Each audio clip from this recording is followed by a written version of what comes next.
has come off the fence that divides continuity from change. Steve Kingston, BBC News, Virginia.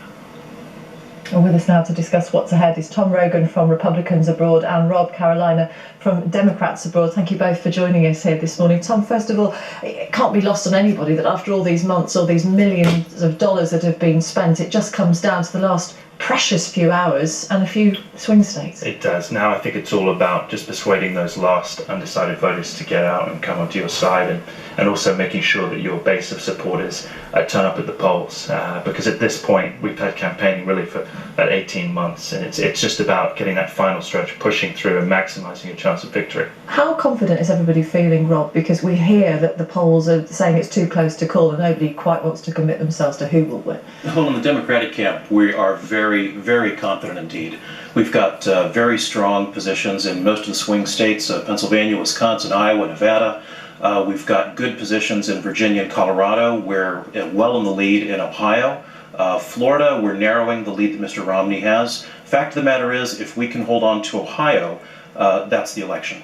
That's what we're talking about, though, isn't it? The swing states, and nobody really wants to stick their neck out too far. No, but I would disagree with Rob on how clear it is. Yeah, exactly. I actually think if you look at something that's happened in the last couple of weeks, even in Pennsylvania, it's always been seen as a very firm Democratic state. Latest polls there from internal state polling, 47%.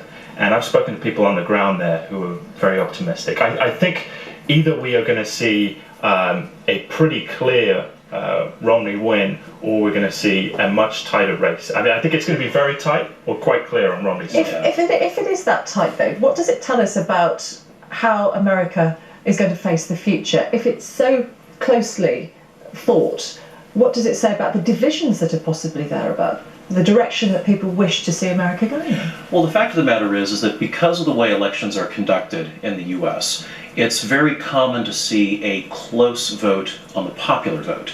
Of course, the election's won or lost in the Electoral College. And the fact of the matter is, in order to win this, Mr. Romney has to hold on to Florida, and he's got to flip Virginia and Colorado into his camp, and then pick up something like Ohio or Wisconsin. He's got a huge mountain to climb, so I'm feeling very confident right now. But don't you think that the image that Mitt Romney has managed to portray has changed during the course of the campaigning? Oh, of course it has. That's because nobody knows who Mitt Romney is. And if you read, they know who the president is. He has a record of failure. He has a record of success. And Mr. Romney, as we saw in the Economist endorsement and the Financial Times endorsement, they both said the same thing.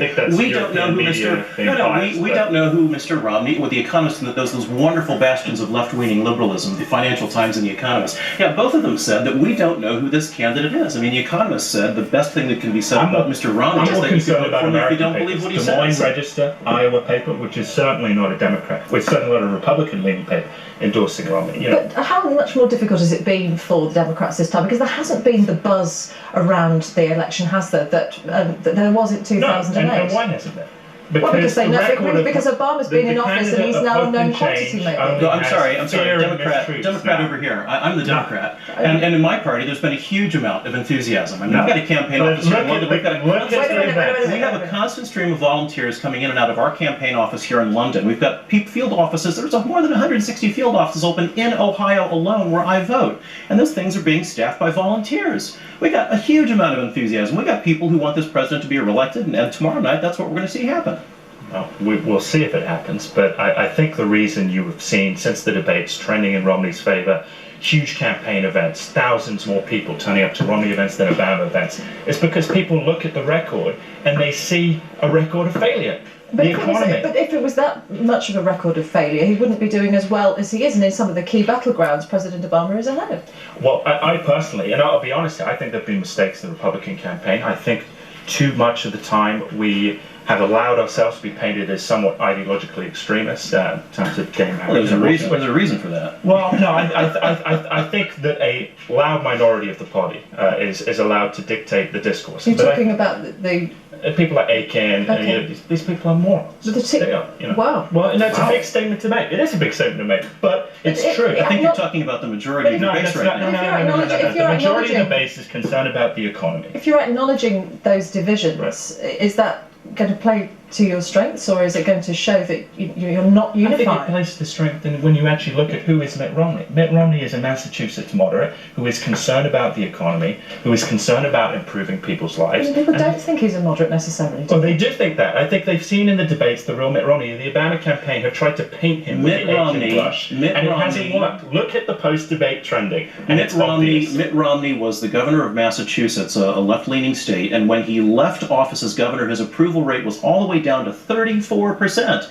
To know Mitt Romney is to not like Mitt Romney. And that's what's been happening during this campaign, is people have been trying to get to know him, and the more they learn, the less they like him. And to know the president is to know a president who has presided over sustained unemployment around 7.9%. 32 months of job growth. Let me ask both of you. Twice the debt of President Bush. Sorry. Let me ask both of you. Rob first. It's true. How did the Democrats need to spend the last few hours? Well, the last few hours we've seen that the president, the vice president, their wives, everyone on the campaign, they're racking up so much frequent flyer mileage. I know they could be fly to the moon and back on it. I mean, they're going through all these swing states. They're hitting either 4 or 5 states in one day. Both candidates are doing that. And that's because they want to get in all those appearances, shake as many hands as humanly possible, get those last few votes out on the street. And what does Mitt Romney need to do in these last few hours? I think just keep doing the same thing. Getting out there, telling people, we can do this, we can win, but you need to turn up and vote. That's what it comes down to, Rob and I are both on that. And I think we would agree, as much as we like to have a little disagreement, post the election. We appreciate you coming in and talking to us, Tom Rogan and Rob Carolina. Thank you very much for your time. Thank you. Thank you. Well, you can